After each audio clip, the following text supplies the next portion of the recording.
I'm Naima Latif, and if you're watching this, that means you're one of the 4.6 billion people from around the world who are using an electronic device to talk to people. In these times, people are using the internet to talk to everybody: friends, neighbors, family members, co workers. People are on their cell phones and computers all day long. Now, if you're in business, that is great news. That means you can sell your products and services all day long and never have to leave your home. All you need is a media connection, somebody to connect you to an audience. And that's why I'm talking to you today. We produce programs, and our audience members are people who shop. They buy clothes, food, beauty supplies, cleaning supplies, home repair, transportation services, child care services. Whatever you're selling, they need to buy it. We're your media connection. Just follow this link, and tomorrow you can sit back and relax at home while your business is making you money.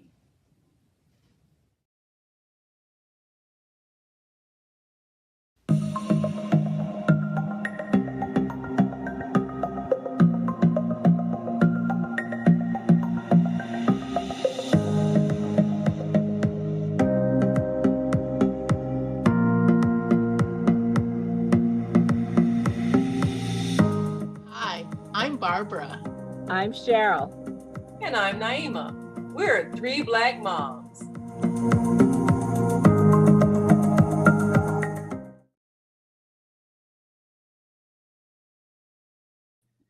Some years back, I had a friend that I was visiting. Actually, I was sort of staying because I was spending the night. She was having back surgery. And when the person came in to get a blood sample, the technician probably stabbed her about 3 or 4 times, and she couldn't get any blood. And I said, "Do you have to stick her that much?" And the technician got a little flustered because I said something, and she left, and someone else came in who was able to get blood, one jab, right away. And later, my friend Emma said to me, "I am so glad you said something because I just felt vulnerable. And I felt like you were sticking up for me." Well, that's something that is really important, that is needed. I spent about 5 months in and out of the hospital, recovering from a simple procedure where I was supposed to be in and out in one day, but I incurred an infection and was just in a miserable state. Now, I had good care from the providers that were there, but what was really helpful in advocating for me was my husband. He spent the night there. He was there when they were jabbing me. And I felt like a pincushion by the time these folks were done with me as they tried to figure out what was wrong with me. Why wasn't I recovering? And I think it is important to always be there for someone, not just a quick visit and some flowers, but to be there to stand up for them when the different people come into your bedroom where you're staying and you are feeling a little bit helpless because you're in a position where you are not really able to advocate for yourself. And as a parent, this is very important because your child will feel the most vulnerable of all when they're in a situation, they're in a strange place, the hospital bed is not their own, and they want their mother or father there with them when they may be going through something as simple as getting their tonsils removed, or maybe not even an illness, but something is wrong and you have to have your child there in emergency. It is important to remember that an advocate is someone else who has your welfare in they have a stake in your welfare, and they want to make sure you're treated well, you're treated right, and to allay your fears. So, sisters, what are your thoughts about having an advocate by your side when you're in a place of vulnerability at a hospital or an office situation? Well, I want to mention that there was something that was on Instagram where I live a few months ago about it was a white doctor who mentioned that every time, a lot of times when he would go into a hospital room to talk to the patient and the patient was black, that the person would be on the phone. And he was so annoyed, and commenters were trying to explain to him that a lot of times people are on the phone because they do feel vulnerable and because they need someone to be an advocate for them or at least bear witness. And because of the systemic racism that still is pervasive in our society, we as Black people and other people of color really have to have someone there to listen for us and to advocate for us, because they are still teaching things like Black people are don't have the same pain receptors, and that it is okay to limit how much pain medication that they have, and all other kind of things that are still in medical books that people are coming up and they're learning these things, and it's all racism.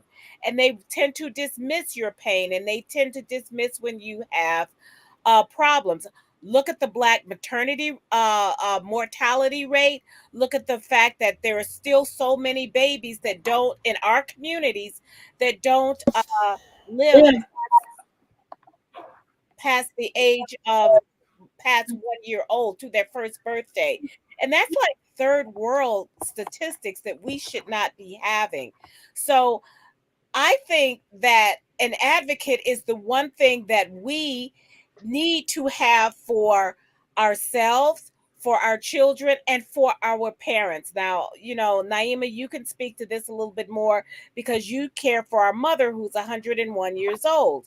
And she needed to have someone there, and yet when she went to the hospital briefly, the nursing staff did not want to let one of her granddaughters in to see her. And because our mother is vulnerable in that sense, we wanted, I kept saying, somebody needs to be there with her. It's a strange place, it's different sounds, different smells, and someone needs to be there just to know that she is being taken care of and to let her know that she's not alone. Now, she did say that they were very nice, but she, you know, just bring someone with you. Bring someone with you and do not leave until you and your advocate have all the information that they need. Because what happens is that people will shove a whole lot of info at you verbally and then shove you out the door, and you have no idea what you're supposed to do next.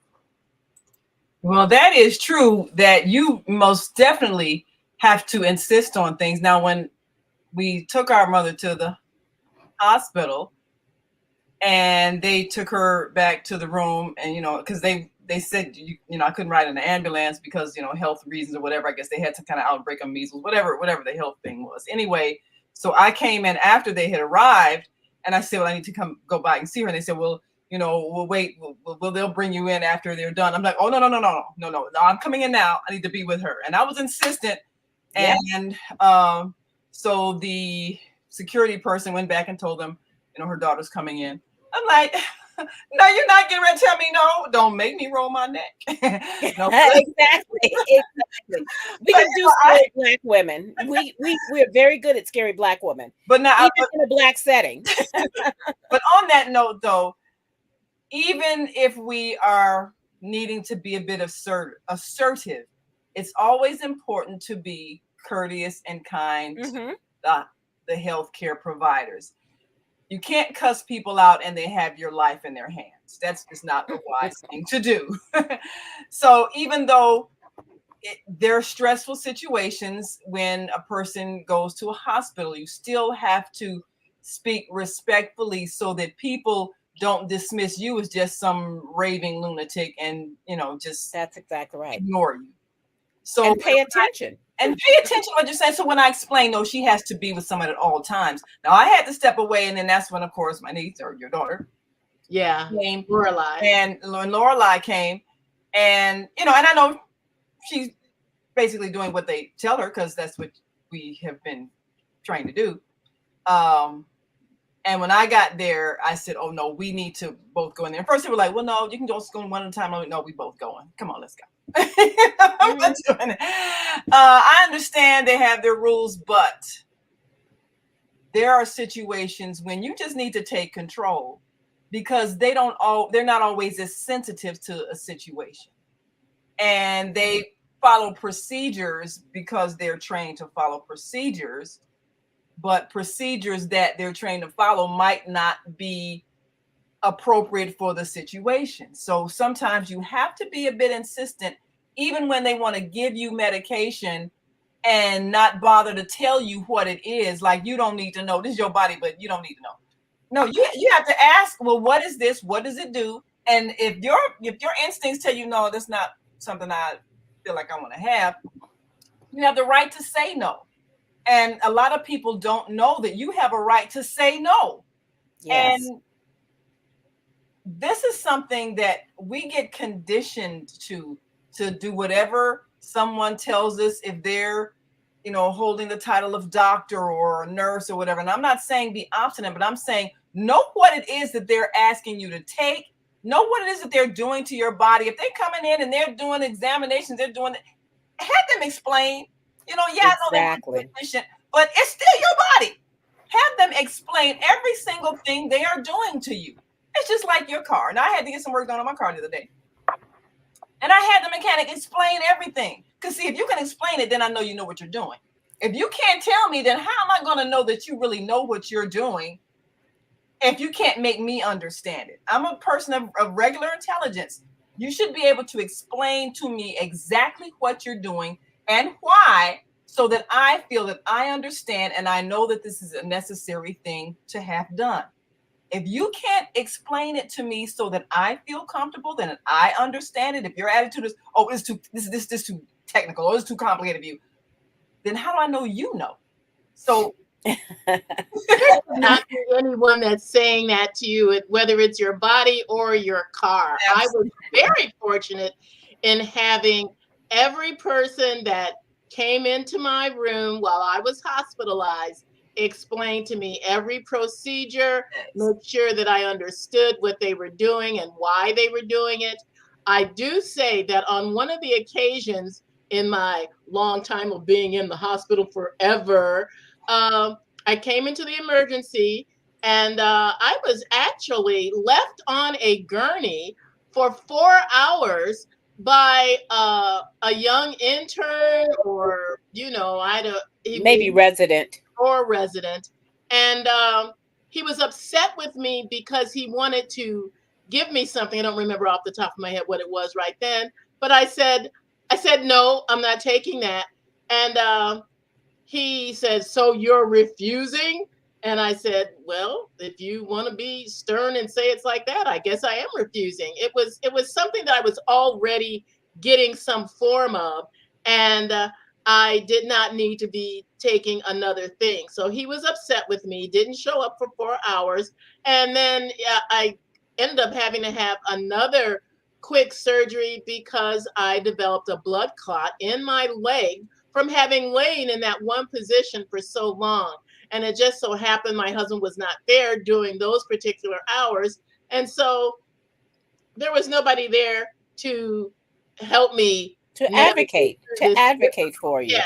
Right. And so it is important to know that being in a hospital situation can be very stressful, even if you are a healthy person, even if you don't know what's wrong and why you have to be there, why you have to have certain tests.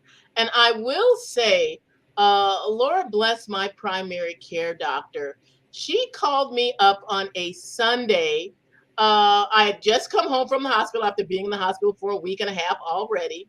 And she was concerned because my white count was high. I had had a slight fever, and she suspected that I might have some kind of mass that was inside that had not been treated. She wanted me to get an ultrasound and get that taken care of. And when she called me, she says, I don't usually call people on the weekend because I know they like their weekends, but I am concerned because of this. She told me why, said, I want you to go into emergency and get this checked out. So of course I did. My husband drove me in, and there was a situation that had to be addressed. And I ended up being in the hospital I was so sick of the hospital by the time I got done with all of my stuff.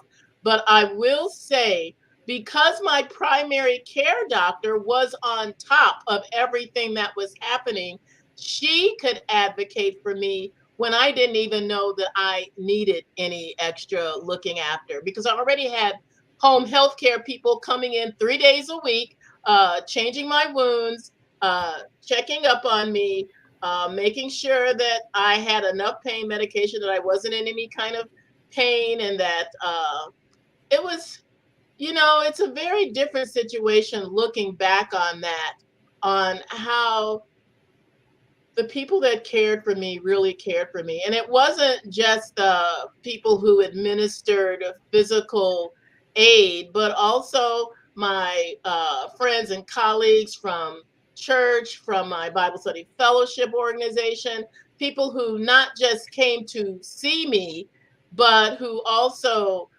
prayed for me, provided financial support, were just there for me. Those people were amazing in speeding up my healing process. And you need those people. You Yes, need you do. people to surround you, to comfort you, to be there to help you along the way as you are recovering. Because one of the doctors actually told me, for every day that you're in the hospital, that's going to be a week of recovery. And I was like, oh, well, there goes my summer. So anyway, uh, it was tremendous, that toll on your body, and they said, your body's been traumatized. You're not going to Yes. feel the same, talk the same. Don't try to do stuff like you did the day before you went in, because you need to let your body heal. Be willing to rest.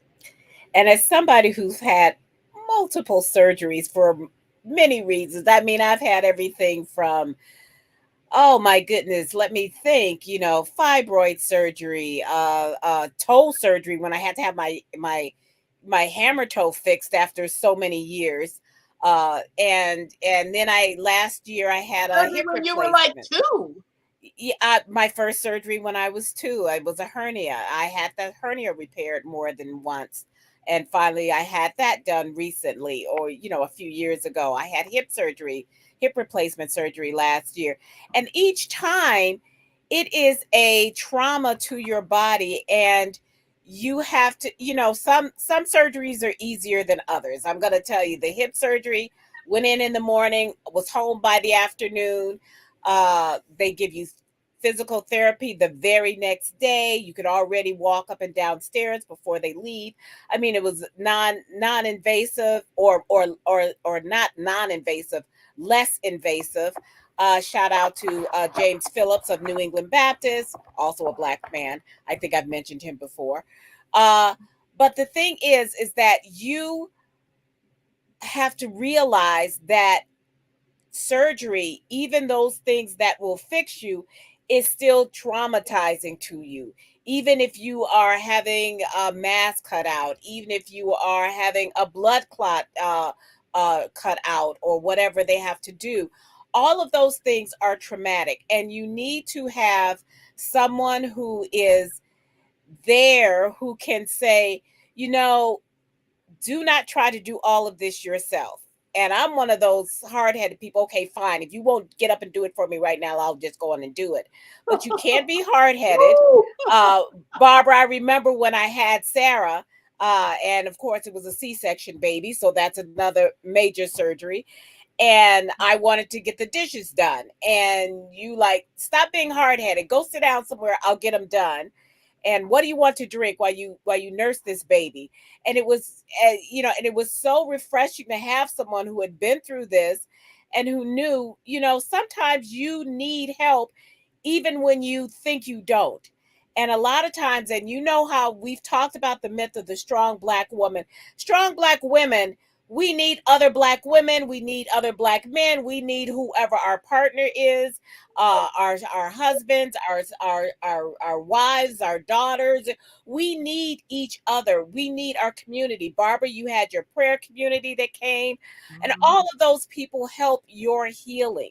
And that's the whole point, is that advocating for ourselves is advocating for our health, and having someone else have a stake in your recovery, not just because you need to get back to work or Exactly. whatever it is, like things like that. People have a stake because they love you and because they care about you. And don't be shy. And this is what we do. You'll say, well, what can I do to help? And that's the question. Don't say, oh, if you need anything, call me. No, you call someone and you say, tell me what you need and tell me how I can help. Yeah. Because sometimes you don't know what you need in the moment. You don't know. You just know you're tired, you're sore, you're scared, and you may not know. Give it a few days. It says, okay, I'm going to give you a few days, and then I'm going to call you again, and you're going to tell me what it is you need. Because, just come visit me or just pray for me. No. Do you need your house cleaned? Do you need your hair washed? Do you Do you need your laundry done? I do had a you need friend your who came and did laundry my done? laundry for a few weeks. Yeah. I mean, what can I do to help? Can I come and get your stuff and get it washed, or take it somewhere and get it washed and bring Yeah. it back to you? Yeah. It's sometimes it's those little things that we don't want to ask for. We have to advocate, we have to be willing to ask for the help we need. And that's hard, because even Sean, when I had my toe surgery, which was harder, strangely enough, than the hip surgery, because I couldn't put weight on my foot. Right. Yeah. And of course, his idea, I love my husband, he's wonderful, but his idea was to tell Sarah, you need to go help your mother. So And he may have not felt comfortable doing things that you may have needed, especially now. And I say this to anybody who is married or thinking of getting married, or to a man. the thing about it is, this is a person that's got to be sensitive enough to handle your bodily fluids. They can't be squeamish about that. Because Yeah. I know when I had just came out of childbirth, and I had to take an enema, I had to do all kind of Oh, things childbirth that is are is pretty, not, no, and my childbirth is husband not for also the had weak to hearted. help me do those things. And so if they've only seen you when you got your makeup on and you smell No, nice. that's dating. That's the dating phase. That's exactly right. So if you're gonna pick someone to be that life partner, that husband, that spouse that you trust to advocate for you when you go to the hospital, they need to be able to see you at your best and your worst, because they're gonna have to help you through the recovery process when you don't look nice and smell nice and all that. Your breath is not fresh, all that. They need to not be squeamish about that, because And Barbara, you said this after you had the twins, because you had C-section with the twins. yeah, And I had to say this about Sean too, because of my C-section. They've seen parts of you that you haven't even seen. That is so true. but that's what your spouse is. They can see you at your best and your not so good.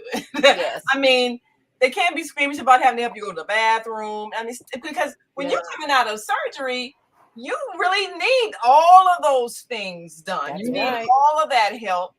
And you might not have it, might not be we'll just get an in-home health care nurse or something. Sometimes it's your spouse has got to help. You don't know how debilitated you might be. You might have to change your underwear, whatever. You never know. Because I mean, my husband and his later stages of his illness, I had to do all that. Yes. And Yes. so when you're thinking of a life partner, you're thinking of a spouse, thinking of somebody you're literally gonna put your life in their hands. If you ever become seriously ill, if you go into a coma, they got to be able to speak up for you. They got to be able to make sure that the ambulance people are gentle when they put you in there and all that. I mean, they have to be really. They might be the ones who make your last decision. So talk about it, even if they're squeamish. If one person wants to be an organ donor and the other one doesn't, if that person is the one who goes first, then you need to be able to be strong enough to say, I'm sorry, but that person did not want this, did not believe in it, Right. even though I do, and I'm sorry, but I can't do that, and you Right. can't talk me into it. The same Yeah. way, if you do want to be an organ donor, and I said, yeah, take out everything that you can use, because I'm not using it anymore, I don't just need it. what I'm not where I'm going, I'm not going to be needing it. But but you also have to say, okay, am I going to be the one who's going to make the decision to either pull the plug, or if you don't want that, okay, hook me up to your car battery, but just keep me going. You know, But that's a real thing.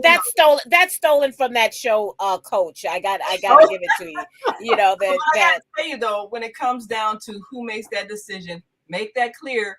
The spouse can make those decisions. Girlfriend and boyfriend cannot. I'm just saying. and So sometimes even the child cannot, even and if your grown sometimes, children cannot. yeah, because especially you So got more than one and they can't agree on what to do. And I had that's exactly that right. happened where all four of them disagreed, and they, Mhm. so they're Then the courts and all this other stuff gets involved, and you really Crazy don't want stuff. that. So you Yeah. need to talk to your people before it says, okay, if this happens, this is what I want. yeah. And and it's one of those nasty little conversations that nobody wants. And as we get older, we know we need to have them, but we like Yeah. think it's going to jinx us. Like, okay, if I talk about what happens, we're going to drop dead or get hit by a bus the next day. Yeah. No, when your time That's is what going to go, when whatever your expiration date is, that's the date. It's Yeah. maybe tomorrow, or it may be 30 years from now. Now, Exactly.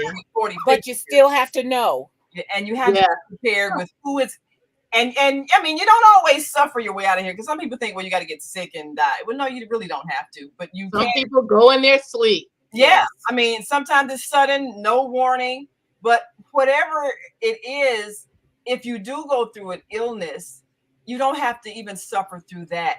Make sure that you have people who you trust to advocate for you. And it's not a matter of, well, I don't know if I have enough insurance. Look, if you go into a hospital, they are legally bound to take care of you. They can't have Yeah. to, because well, I don't know if she don't have the right kind of insurance. They pay slow. No.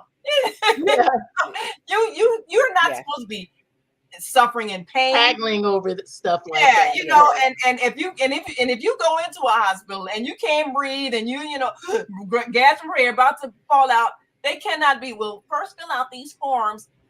No, I mean, They have to take you right away. it's But saying that, when you go in, good to have take your ID, take your purse, I always tell people, when you're going to go somewhere, I don't care if you have to take your pet to the vet or whatever, take whatever you need to do to pay, because a lot of places, that's what they're going to ask for. Take your ID, because anything can happen to you. Always have ID on you. If something happens and you fall out in the street, even if you're just jogging, they need to know who you are and how to contact somebody. How to contact somebody. But it's important to have people who will check up on you, be there, advocate for you if you're groggy or being sedated. Make sure, like you said, that you get instructions when you leave, so that you know how to take care of yourself when you go home. I think a lot of times people are released way too early. All the time. Drive through. Look, if you've had major surgery, you don't need to go home the next day. I don't know of any surgery where they cut you open and tomorrow you can just leave, because it's a. But they do a lot of times now. A lot of times, and that's when complications happen. So sometimes you have to ask, well, is it really necessary for them to leave now, because they're really not ready to be? And then if you've got somebody who lives alone, yes, they're not supposed to send you home, and they know that you need care and you're going home to a house by yourself. So if you live alone, have somebody, friend, relative, somebody who can be there with you if you know that you are not in the shape to be taking care of yourself because you've had a major procedure done in the hospital. Yeah. Okay, that's the time we have. Yes. So thanks for watching. And remember to like and subscribe us on Facebook and YouTube, and share this show, because we want to help you advocate for yourself. Until next time. I'm Naima. I'm Cheryl. I'm Barbara. We are 3 Black moms.